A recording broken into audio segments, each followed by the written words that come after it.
What is going on, everybody? Today we're talking about aerial images in particular, and mainly we're talking about when you need them and when you don't. This sounds like a fairly straightforward topic matter, but there's a lot more to dig into than one might think.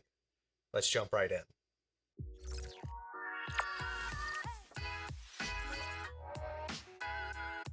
All right, as I just mentioned on the top, we're talking about aerial images, when you need them and when you don't, and how that sounds like it's something super easy to figure out.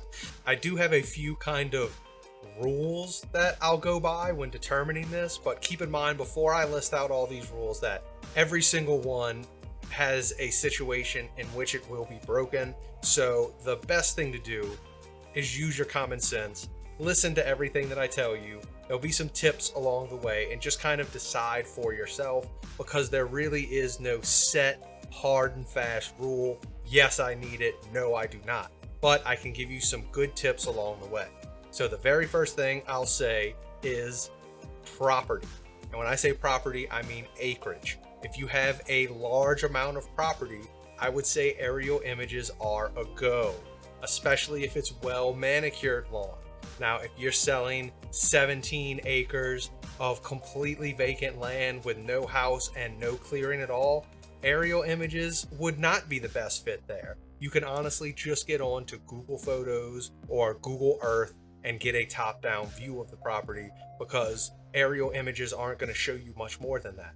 Now, if you've got 17 acres and the front acre of it is beautifully manicured with a decent or nice home, then yes, I would say you do want aerial images. Now, on the other hand, let's talk about like a subdivision or traditional housing, maybe townhouses. Townhouses, I would almost always say, no, you don't need them. But once again, you can go against that rule by simply realizing that maybe your townhouse is right next to the pool. Maybe it's right next to the amenities. Maybe it's right next to the clubhouse and you want to show that off. In that case, it would be a good selling feature for a townhouse to have aerial images done. If you are just a regular townhouse, nothing's close, nothing special, you're right up next to other units, it's a packed parking lot right in front, it's ugly around, that would be a bad case scenario for aerial images. Now, as I was just talking about, we'll go back to something more like a single family house, 3,000 square foot and below in a typical neighborhood. Now, this is where the real questions kind of begin. Do I need aerial images or not? Well, a lot of things go into this question. Number one, does the lot have a bunch of big, huge trees on it? If so, and it's not close to something else you're trying to showcase, then aerial images might not be the best, because once you get up above the tree line, everything underneath, you can't really tell what's going on under the tree line. So if you have a heavily wooded house, or a house in the middle of a heavily wooded area, or even just an area with two giant trees that are as big as or bigger than the house, you might not want aerial images. But there are some situations when you have one of those properties where you would want aerial images. Let's say that the yard or the front yard leading up to the property is very small and slanted. So this is what the front yard looks like. The house is here, this is the front yard, this is the street. This is a case where you probably would want aerial images, because it'll allow you to get up just a little bit and showcase the yard a little more and make the house actually look larger than looking up at it from the street value. Now, talking about this in particular, we'll talk really about houses that are on hills, houses that are on steep inclines. If you are an agent and you're reaching out to someone to do photographic services, you have to let them know that this is the case. There is an extreme incline. If there is an extreme incline on your property, 9 times out of 10, you will want aerial images, because it will look better. Looking down on a property always looks better than looking up at a property.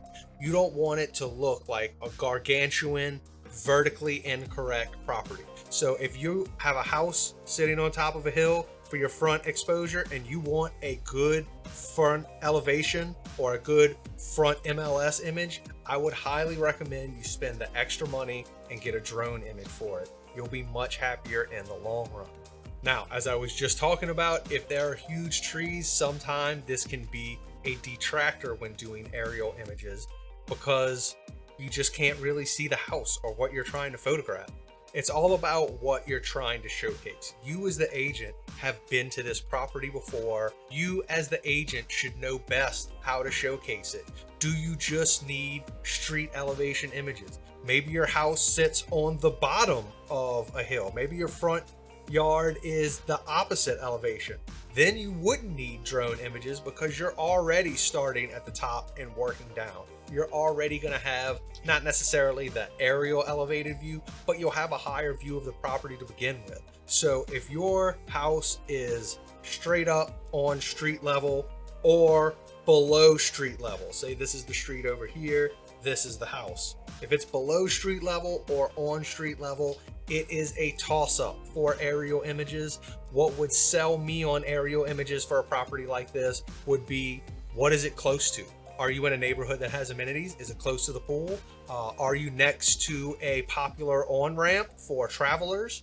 Are you next to a giant shopping center or the best grocery center in town? Are you next to the farmer's market that happens every weekend? Like, you tell me. You know what's in the surrounding area better than any photographer ever will because you're selling the house and you know what are selling features. If there are things within a 2-mile distance of the house, then I would suggest aerial images, especially if it's something like a school, a shopping center, amenities for the neighborhood, anything like that. If you're close to that stuff, I say yes, aerial images all the way. Now, if you're just in the middle of a subdivision, nothing close, nothing fancy, the rest of the houses aren't necessarily the fanciest, well then maybe you don't need the aerial images. There's no river to showcase or lake in the background. Nothing up there is going to be beneficial for you.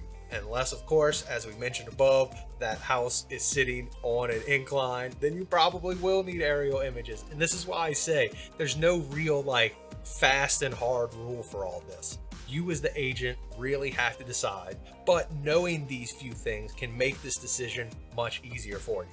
So let's recap a few things that we've already talked about. Number one, if you have a large piece of property, acreage is what I'm talking about here. Traditionally, aerial images are good, unless of course it is a heavily wooded lot and no structures on it. If you don't have any structures to photograph and it needs clearing, you might not need aerial images. You could probably suffice with pulling some images straight off of Google Earth. Next case scenario, townhouse. The only time I ever really recommend townhouse aerial images are, once again, when they're close to something. Are they close to the neighborhood pool? Are they close to an important junction for the city? Shopping center, anything like that. If they're close to something relevant that you're trying to showcase, then aerial images would be good for townhouses. But generally speaking, aerial images are just okay. We can break that rule with, once again, if you want a great shot of your townhouse and it's on a huge incline, you're still going to need aerial images. So anytime a property sits on a massive hill or incline of some sort, I will always recommend aerial images. There's not a single time aerial images will look worse than ground images. Now we'll go past that matter, and now we're going back into a traditional suburban house in a neighborhood. Now, this once again is relative to you as the agent, but I would suggest maybe.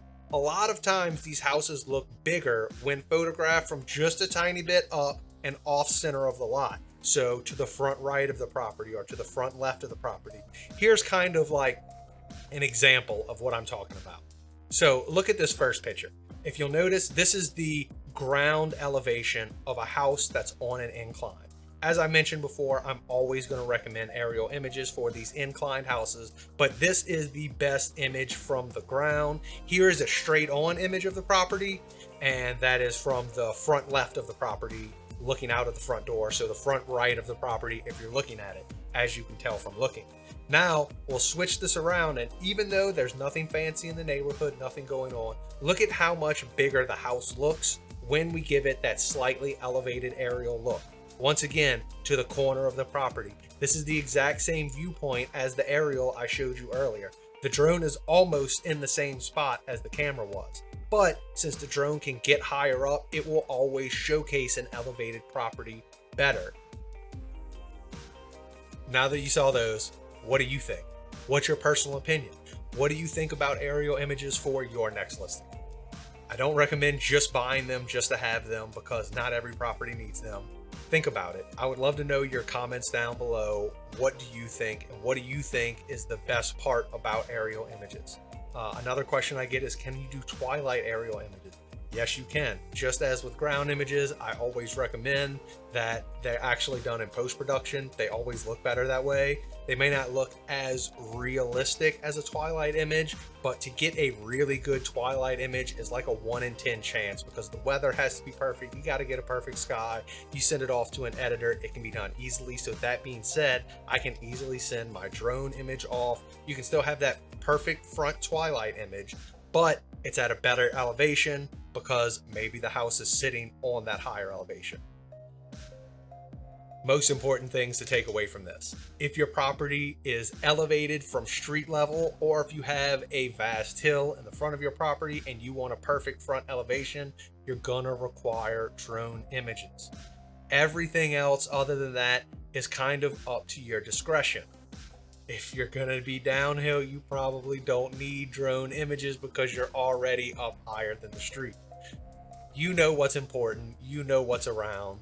Let us know if you think the drone images are important.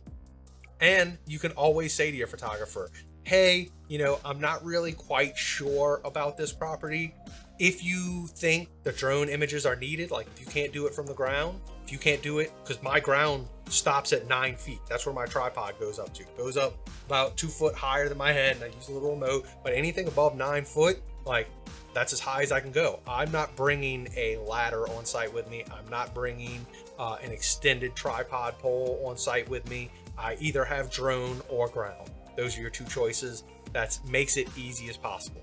High elevations, order that drone. Low elevations, don't order that drone, but ask your photographer's opinion. If you have a photographer that you work with and trust, then you'll value their opinion, and hopefully they won't be the type of photographer that will always say, yes, you need drone images, because I would never do that.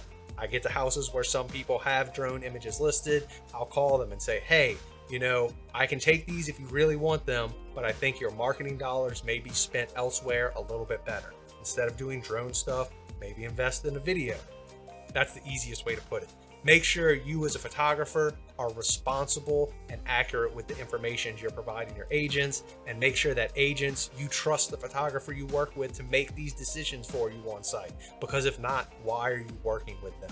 You should be able to trust the people you work with wholeheartedly and value their opinion. That's it. As I always say, if you like the information I presented and the way I presented it, press that like button, mash that subscribe button, and I'll catch you next time.